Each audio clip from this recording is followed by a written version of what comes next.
প্রার্থী ঘোষণার পর মঙ্গলবার সাত সকালে ভোট প্রচারে ঝাঁপিয়ে পড়লেন মালদহ বিধানসভার বিজেপি মনোনীত প্রার্থী তথা বিধায়ক গোপাল চন্দ্র সাহা। এদিন প্রথমে মালদহ বিধানসভার মুচিয়া অঞ্চলের মহামায়া মন্দিরে পুজো দিয়ে দেওয়াল লিখন শুরু করলেন বিজেপি প্রার্থী গোপাল চন্দ্র সাহা। সামনে যে বিধানসভা নির্বাচন আছে সেই নির্বাচন বাংলা বাঁচানো নির্বাচন, তৃণমূলের অবশাসন থেকে পরিত্রাণ পাওয়া নির্বাচন। মঙ্গলবার মুচিয়ার মহামায়া মন্দিরে পুজো দিয়ে আনুষ্ঠানিকভাবে ভোট প্রচারে নেমে কার্যত এমনটাই বলেন মালদা কেন্দ্রের বিজেপি বিধায়ক তথা বিধায়ক গোপাল চন্দ্র সাহা। এদিন সাত সকালে তিনি দলীয় নেতাকর্মীদের নিয়ে পুরাতন মালদা ব্লকের মুচিয়ার আদমপুরে অবস্থিত মহামায়া মন্দিরে পুজো দেন। মহা ধুমধামে মায়ের পুজো দিয়ে ভোট প্রচার শুরু করেন। প্রচারের অঙ্গ হিসেবে মালদা কেন্দ্রের বিজেপি প্রার্থী গোপাল চন্দ্র সাহা প্রথমে মুচিয়ার খাসপাড়া এলাকায় নিজের হাতে দেওয়াল লিখন করেন। দেওয়াল লিখনের পর আনুষ্ঠানিকভাবে ভোটের প্রচার শুরু করেন। প্রচারের ফাঁকে তিনি সংবাদ মাধ্যমের মুখোমুখি হয়ে বলেন, সামনে যে নির্বাচন রয়েছে তা বাংলাকে বাঁচানোর নির্বাচন, সনাতনীদের রক্ষার নির্বাচন। মানুষের তৃণমূলের অপশাসন, দুর্নীতি দেখে তিতবিরক্ত, তাই তারা এই অপশাসন থেকে মুক্তি চেয়ে বিজেপির গঠন করতে চাইছেন। ব্যুরো রিপোর্ট, বাংলার কণ্ঠ।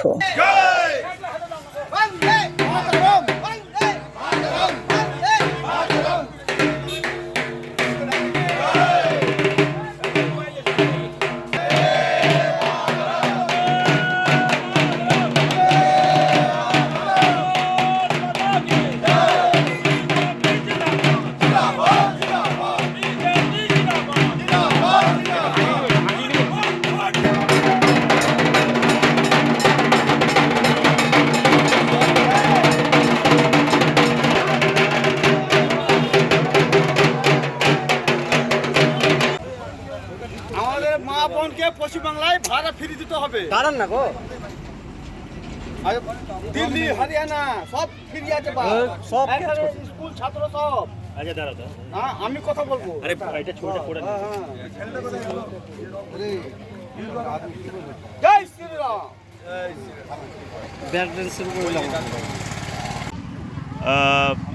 আগামী যে বিধানসভা নির্বাচনের জন্য প্রার্থী ঘোষণা করেছে, সেই হিসেবে মালদা বিধানসভায় পার্টি আমার প্রতি ভরসা রেখে গতকালকে কেন্দ্রীয় নেতৃত্ব, রাজ্য নেতৃত্ব, জেলা নেতৃত্ব, মণ্ডলের, বুথের, শক্তি কেন্দ্রের সমস্ত নেতৃত্বে আমার প্রতি ভরসা রেখে গতকাল প্রার্থী ঘোষণা হয়েছে। সেই জন্য আমি আমার নেতৃত্বকে, সমস্ত স্তরের নেতৃত্বকে অনেক তাদের কাছে কৃতজ্ঞ, অনেক ধন্যবাদ, শুভেচ্ছা জানাচ্ছি আজকে আমাকে এই সুযোগ দেওয়ার জন্য।